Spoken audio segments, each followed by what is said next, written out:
Alors, vous savez que moi-même j'ai mis en ligne des archives de mes journaux intimes et de mes correspondances amoureuses comme outil de travail pour la recherche astrologique.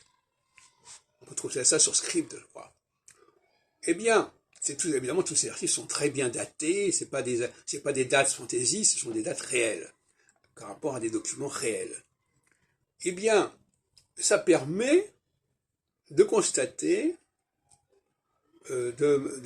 constater la valeur de mon système équinoxialité-solstitialité de 7 ans en 7 ans, et de montrer que au moment d'un passage vers l'équinoxialité, donc sur l'axe Vierge-Poisson, que les gens ont envie de se marier, c'est-à-dire de stabiliser leur situation, d'officialiser leur situation, par opposition au Pax, à l'union libre, etc. Et inversement, la perspective du divorce et la séparation, la rupture, est typique de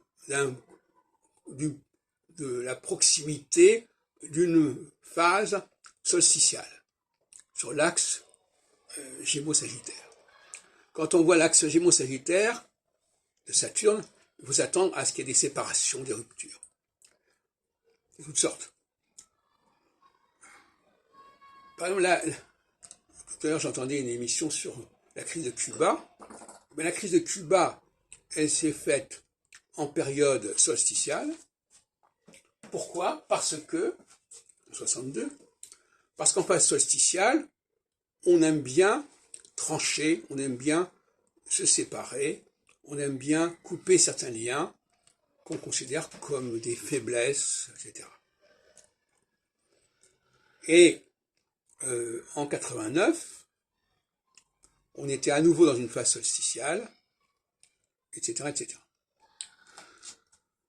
Ce qui aboutit à ce que des pays qui étaient sous la coupole, sous la coupe de l'Union soviétique, ce qui était une forme d'équinoxialité, de dépendance, eh bien, ont voulu s'en sortir, s'en émanciper.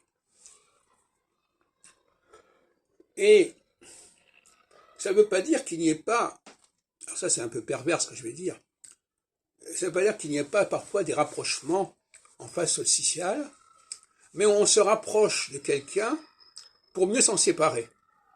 Parce que pour avoir la satisfaction de rupture, il faut qu'il y ait une alliance. Et pour avoir la satisfaction de retrouvailles, il faut qu'il y ait une rupture.